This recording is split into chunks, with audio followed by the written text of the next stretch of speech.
on. Opening night NBA season, game one was the Sixers versus the Celtics. After this game, we have the Warriors versus Lakers. They're doing the ring ceremony right now for the Lakers. And after this space, I'm going to stream the Lakers versus Warriors game on Twitch. So make sure you go check that out. I'll make sure I put the tweet out. So just follow me and get updated. But they're doing the ring ceremony right now. So check that out as well. But I want to say, first of all, welcome to the space. Welcome to the new NBA season. Welcome. This is going to be a great NBA season, so I hope that if you enjoy any type of NBA content, this will be the only time I'll ever do some shit like this. If you're enjoying some NBA content, make sure you follow me. Make sure you keep up with everything that's going on, and make sure you follow me not only on here, follow me on Twitch, and follow me on YouTube as well. As we do the ring ceremony, quick recap of what we just witnessed with the Boston Celtics and the Philadelphia 76ers. Boston walks away with the first game of the season, 126-117. Both Jason Tatum and Jaylen Brown finished with 35 points apiece, already making a stamp early on in the season as one of the better duos in the league. Not only did they do so, but they both shot well from the field. Not the greatest three-point shooting night, but what I did see out of Tatum was a lot of defensive effort, not only in terms of like just chasing and leading up and closing out, but more importantly, what I saw a lot out of Tatum early on, it was very impressive, is that he knew where he needed to be. He knew how he needed to follow up. He knew where the play was going. So the IQ of Tatum was really shining tonight. I got to give him credit for that. Tatum also was aggressive in terms of putting pressure on the rim, being able to keep his handle alive, operating in a high pick and roll in the mid-range area. So it's a very impressive night from Tatum offensively. Who knows if that's going to carry over throughout the rest of the season. But a lot of things that a lot of people were worried about from this team was addressed, it seems like, from some of the offseason additions. Malcolm Brogdon came out, looked really, really strong, 16 points off the bench. Also, he looks pretty solid handling the ball, understanding where he needed to be. Shout out to Marcus Smart as well. He also understood his assignment, knew what he was supposed to do offensively, finished the game with 7 assists, but just seemed really, really poised, understood where they needed to go offensively, and they seemed like a unit. And that's what you expect out of a Boston Celtics team, even if they are missing their coach, that you expect them to seem like they know what they're supposed to do. They know the assignment. They understand where they need to be. So I did like that. Defensively, they closed out really strong. And all around, just a really solid game from the Boston Celtics tonight. On the other side of the floor, I'm going to start positive first. James Harden seemed like he was back in the 37 minutes of action. He played 35 points, 8 assists, 8 rebounds, only 3 turnovers, and just looked all around great. Got to the free throw line 12 times, knocked down all 12 of them, and finished shooting 64% from the field and 55% from deep. What I liked about Harden tonight is that he was aggressive, he was active, he got in his rhythm very, very early on with his ball handling, and he was still facilitating as well. This is probably the most ideal circumstance that you would like to see out of Harden. 21 points from Tyrese Maxey. Again, probably what you want to see out of Tyrese as well. Running up and down the floor, getting very aggressive and active in transition. And same can be said about Tobias. He missed a couple of open gimmies, and so did PJ Tucker. But all in all, this is what you more than likely will get out of this team. Harden with 35, Tyrese with 21, Embiid 26, and Tobias with 18. It was ironic we were talking about this in a space not too long ago. How many teams in the NBA has 4 players that can get you 20 points? Well, Philly definitely has that. The problem with Philly is 2 things, though. A, what is the rest of the team giving you? Obviously, PJ Tucker's not going to be a scorer, but coming off the bench, Montrez only gave you 2. Melton looked aggressive, but not making his shots. Daniel House was horrible tonight, and Niang could not make his shots either. And then Matisse, I don't know. Maybe Doc has fallen out of love with running Matisse, but Matisse very, very minimal minutes he played tonight, and that is definitely concerning moving forward. But the biggest negative takeaway out of all of this was Joel Embiid's defensive effort. Embiid defensively tonight was just egregious. Did not help out on the screens at all. No high pick and rolls help at all. Helped one pass away. Looked very lethargic. Hopefully he's just burning off a lot of offseason weight. he looked very, very rusty. But that's something I don't want to see out of a player who claimed that he's going to win Defensive Player of the Year. Nor do I want to see that out of a player who has more offensive help this year than he's ever had. I mean, more. Yeah, I said it right. More offensive help than he's had this year than any other season in his career. He'd be way more impactful if he was just a 20-10 or a 23-10 guy and expended the rest of that energy on the defensive end. Tonight was just egregious defensive effort from Embiid from start to finish, to be quite frank with you. And I hope we can get better out of him. And I said what I said on the timeline. He was looking like Jokic out there defensively. You know, we have this back and forth with Embiid and Jokic, who's a better player, and then everybody loves to stand firm on this idea that Embiid is just a noticeably better defender than Jokic. Well, I hope you start watching a little bit more basketball this year, because tonight, not only do I see Embiid look worse defensively than he's looked in quite some time, but also, I mean, I think Jokic has improved as a defender. So hopefully this isn't the effort that we see from Embiid moving forward, but definitely not this greatest showing at all. Other thing I did not like is Doc Rivers' coaching. Offensively, some of the possessions I saw of Doc Rivers was just too predictable. Again, Tatum was able to pick apart that a lot. Marcus Smart was able to pick that apart a lot. They were a bit too predictable out there, and I did not like that. But that is Doc Rivers, more or less. That's Doc Rivers. And I'm going to say this now. I'm not overreacting. I said this before the season started. I'm going to continue to say it. I think that this team offensively has the ability to be strong. What I need to see a little bit more is on the defensive end. I like Tobias, but if there is some flexible, versatile forward out there who has the ability to be a bit more switching and help defense to go out there, I would rather have that than Tobias Harris. I'll give up a little bit of my offense for better defense. But at the end of the day, if Embiid is going to play the way he played today, it doesn't really matter. So we need more effort out of Embiid defensively and a little bit more offensive production from the rest of the team. But I think it was actually not a tall task to hold the Boston Celtics to below 126. Just a little bit more effort defensively, and that could have changed. On the Celtics side, I didn't like Al Horford a little bit.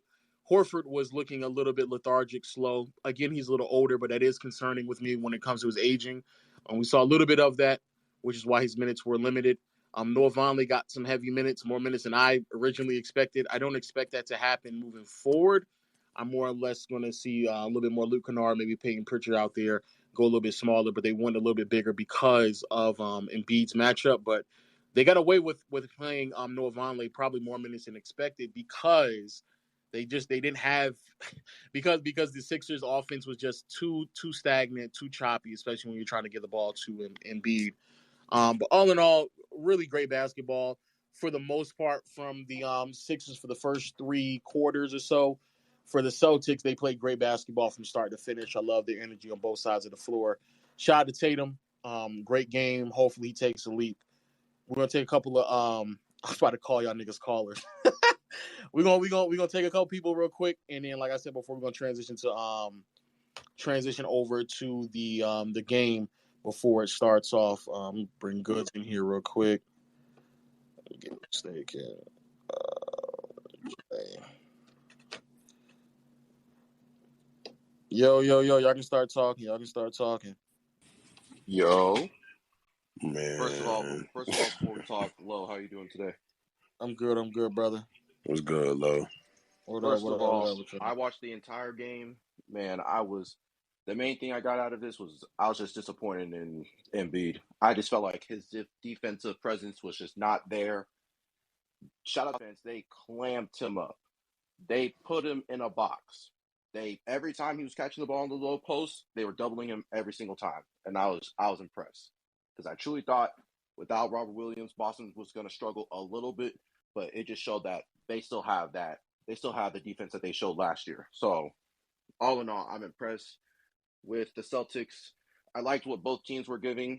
Offensively, it's just, there's just certain things that need to be tweaked up on mainly Boston side because it was stagnant. But all in all, it was a good game. It was a good game up until that very end when it was just Boston took advantage and just took over the game. Well, I just love that JT especially was like in attack mode. And that's one thing I wanted to see from him since last season. Like attack. Don't settle for jump shots all the time. Attack, get to the free throw line, And that is the step I wanted to see from him as a player. JB, JB was just JB tonight, man. Scoring, going crazy.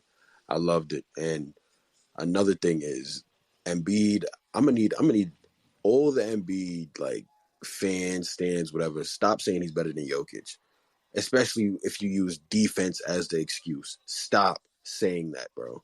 This was ridiculous tonight. Like I can't even fathom like why you would think he's better than Jokic. It makes no sense. But we move, and that's it, really, bro. Yeah, biggest takeaway from tonight, man. I've been very high on Tatum, um, and I've been saying since I think he's going to cement himself, or at least argument for top 5 this year. If you look at the arc of his career, he gets better every single season. Tonight, he was clearly the best player on the floor. Um, Getting to the hole, hit his mid-range jumpers, um, didn't turn the ball over, made some great reads. I think he finished with 35 and 12. This game to me also just shows that the Celtics are just better than the Sixers. Missing Rob Williams, um, and still just dominating. I don't really think even in the 7-game matchup, um, Sixers stand much of a chance because the Celtics not only have the better team, but just the best player on the floor in that series. Um, James Harden, his 3 went down tonight. Um, I would like to see him still be able to turn the corner more often. Because when people say like Houston Harden was able to also just get in the lane at will. So if he's able to do that, then I'm willing to go there. But he's had games where the step back 3 goes down. So that's not that's not surprising. Um, I think Tatum also now just clears Embiid. I don't know how long we're gonna wait to officially say that, but deeper playoff runs uh, tonight just clearly better than him. Um, yeah, those are my takeaways from tonight. Oh, and the Celtics will still be a great team this year, even without Ime. I agree. It's just what Lowe was talking about, not just from just earlier, but when he was on the panel this on YouTube earlier. They were talking about how basically the Celtics are going to struggle. They might struggle a little bit only because of the fact that they don't have Rob Will and they also don't have what's it called, Gallinari and obviously Udoka. But what I saw last night, this or today was they just picked up right where they left off. They didn't care that Udoka was out. They just knew that they were going to set a statement. And Tatum, I was pleasantly impressed. I did not think he was going to be as aggressive as I thought he was going to be. So shout out to Tatum. He took over. And Harden. Harden looked good today. It's just I And needed to get to Brown. the Like the I think the question of is that duo good enough? I think we need to stop asking that question. Um, as I said, they get better every single season. They just made a finals run. That is always important to a career, just to gain that experience and that knowledge. Um, yeah, I think that duo is very much good enough to win a championship. Um, and handling and being it how they did tonight without Robert Williams, I mean, to me says a lot. Uh, yeah, this is a great team. The only other team in the East I really see even hanging with them is Milwaukee. I don't really see the 76ers because if you even look at it from a numerical standpoint, like Embiid gave you 26 tonight. Harden gives you 35. Maxey gives you 20.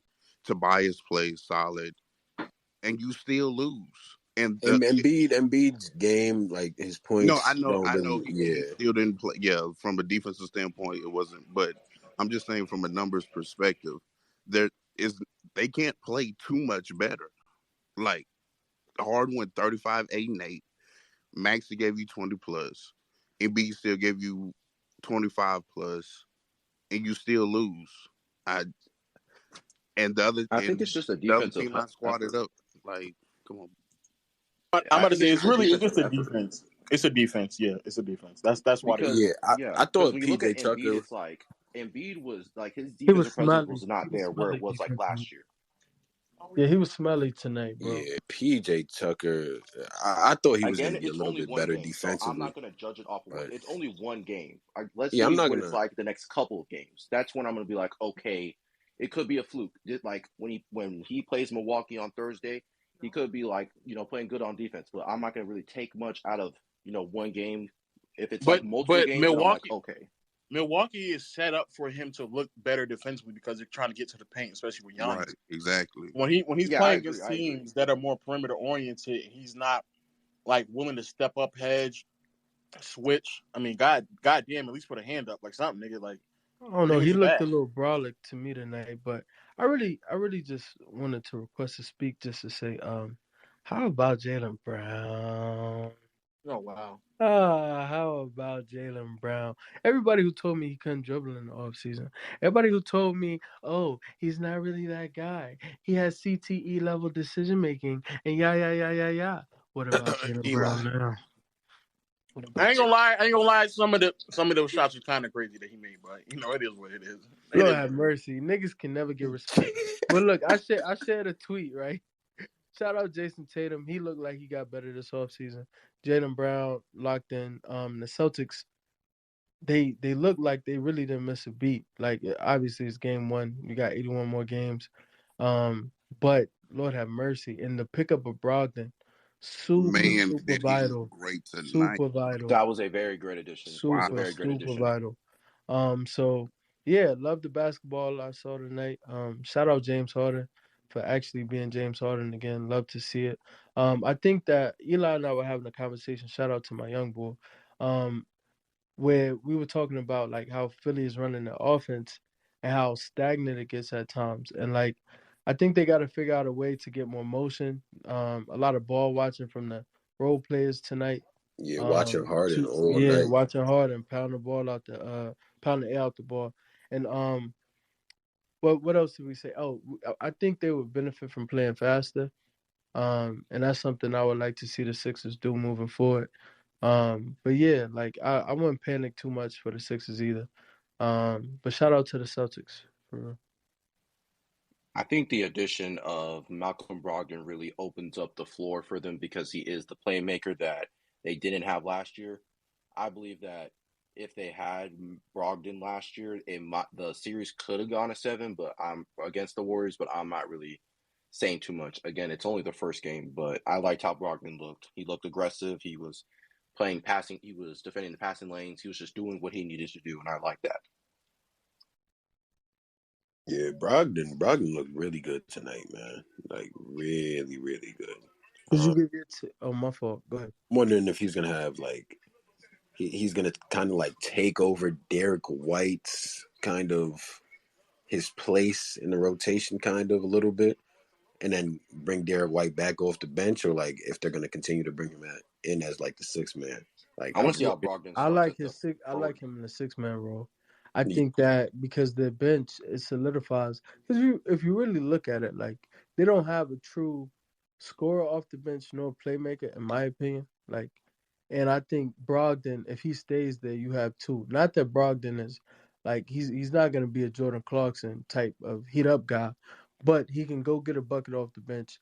He can play make. He can create for your offense. He can lead that offense in the second unit, and I like that for him. Lo, did you give your take or About what? About what? just the game in general? And I want to see, I really want to hear how you feel about Philly's offense and like how stagnant it was at times, and Embiid's defense. I talked to Embiid. That nigga played worse than Jokic defensively. The problem with Philly's offense is that Oh, that's well, a drag. no, it's not. No, it's not. Tonight, no, He it is not. was No, terrible. it was not. He was terrible. The problem with their offense is like you said, too much ball watching. But I don't mind really ball watching from time to time as long as both players know when to pass the ball. The problem though is that they didn't actually run any sets to give Embiid the ball in the post. So Embiid would just walk to the block or get close to it, and they would just dump him the ball. No screens, no screen setting off ball, No motion from Embiid. He's just like walking down to the block and he's there. The problem is though, when they do that, because they basically was running two people on the strong side with Embiid and whoever's inbound, not inbounding, who's giving him the ball, and the other side is three other players are standing. So when that happens, Tatum knows when to rotate over to get the ball. He doesn't have to really worry about it because he knows his teammates are going to just split the players. So when stuff like that happens, it just becomes too predictable.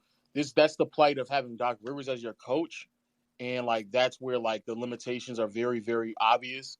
They just have to do a better job at like kind of setting actual sets for Embiid to get him the ball in the post instead of just doing some lazy bullshit. Because the lazy bullshit is just not going to work against a team like the Boston Celtics. And then when that does happen, Embiid has to be way more attentive to the double team to know where to pass the ball to. His teammates have to move. That's always been a problem with Embiid, and the limitations show tonight, and they're going to continue to show as the season progresses. So that was the real problem. When it came to Harden and him ball watching, the thing about Harden though, when he's dribbling like that, he still is active enough and attentive enough to find the open player. Embiid isn't, so it just hurts that team's offense that much more. Now, Wes, I want to ask you a question now. Uh-oh. How much hate on the streets am I going to get if I start slandering this nigga Westbrook out the gate? I knew it. Hey, do it. I don't mind Hey, it. look, no, dead ass though. Like, I think that for the fan base, and I don't have to post to the whole fan base. I know the niggas I'm connected to. Westbrook fans just really don't want it to be unfair criticism. And they want everything to be hoops, like just criticize basketball, like, and that's Am it. I unfair, Wes? No. I'm not saying you. I'm saying asking. I'm saying in general. Like they just want people to like have your critiques be basketball, and that's it. So if you give valid basketball critiques, I won't have an issue with you. Now, like again, if I feel like you say something that I disagree with, I will push back, but it'll never be anything nasty. Now for the rest of your Laker, I don't even know what to call them. I don't like them niggas. For the rest of them, they though, I definitely can't not an say the NBA same. team. You said what? I said they definitely not an NBA team.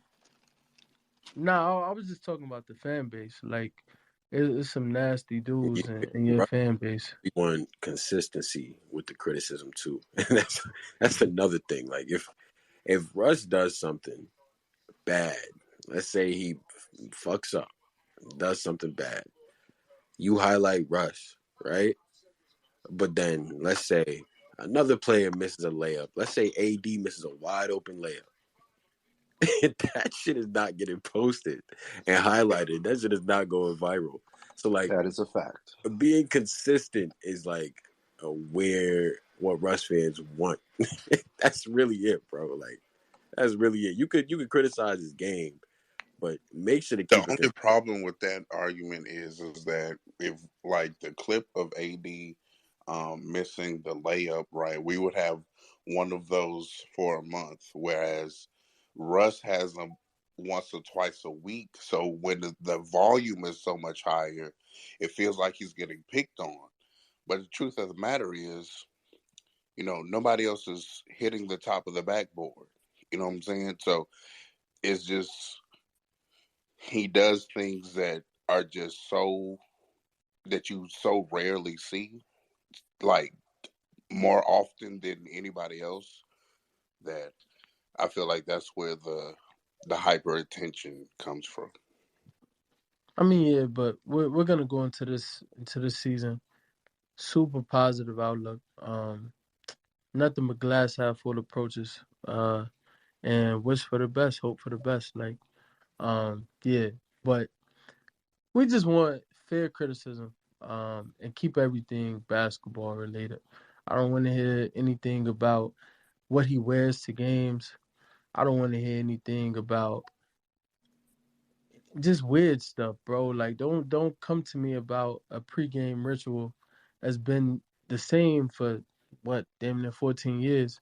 And then now all of a sudden, just because it's a problem now. Like I don't like stuff like that. But outside of that, yeah, I don't really care. Like I want him to be judged like every other player. So get on his ass if he's playing poorly, and if he's doing his job, highlight that and apologize. I hope a lot of you niggas apologize. All right. Well, I guess we'll have to see. Listen, coming back this year, man. Coming back. Man, I like that optimism, man. I like that, man. I like the optimism, but I'm not too high on Westbrook. I don't know. He's just falling. He is just falling off right now, which is expected because he is getting older. But again, it's not the fact that he's having one layup every week or one missed layup every week. He's having a couple every game. So it's just I'm hoping that Westbrook is consistent to the point where the slander isn't as bad. I didn't want as to say last year, but I just don't think it's going to happen. I just think that he's probably going to do better, but he is still going to have a lot of mishaps and a lot of dumb turnovers, and it's just It's I gonna be just tough. if he plays, I just want him to play defense well. Like play defense and like you all said, make your layups.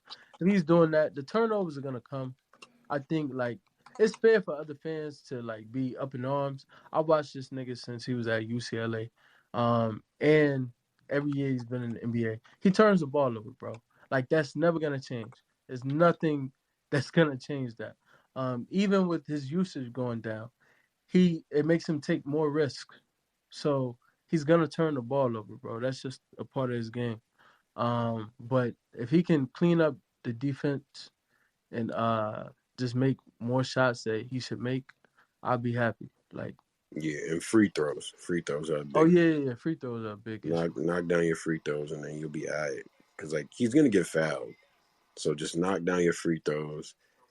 Everything will be okay. I think don't shoot as many threes as well too, because when he was being left wide open last year, he was shooting threes ridiculously. So just if it's not falling, don't do it. Just like with Giannis, if it's not falling, stop shooting it. Stop shooting it. And low. Yeah. Put Jaylen Brown jersey and a Brandon Ingram jersey besides Steph Curry this year. No. You're nasty. You're nasty. The two jerseys that I'm putting up are I gotta find a Bill Russell jersey, but it's gonna be Curry and Bill Russell. Oh, I can't dumb Why not Giannis? Bill Russell. Wait, shout out Bill Russell. Steph just became Finals MVP, right? Low when you and he passed away. No, I'm talking shout about out Bill Steph. Bill Russell. Well, Steph, because Steph just won. So yeah, last year, well, I guess the year before that, Giannis won, and I put Kobe next to him because of the Kobe challenge, and he challenged him to that, and he came through. So that's why I put them two. This year, Bill Russell passed away, and I think it's definitely suiting, especially because Curry won his first Finals MVP. I do think that the Celtics this year are going to have, not just with the Udoka situation, but I do think that, especially with Bill Russell passing away, RIP to the legendary Bill Russell, first of all. But second, I do think the Celtics are going to have a little bit more of a little bit more of an edge, just to be like, okay, let's see how far we can get for Bill Russell, because obviously those players cared for Bill Russell, and I respect that. True. But I'm gonna catch y'all later because I'm about to hop on live right now.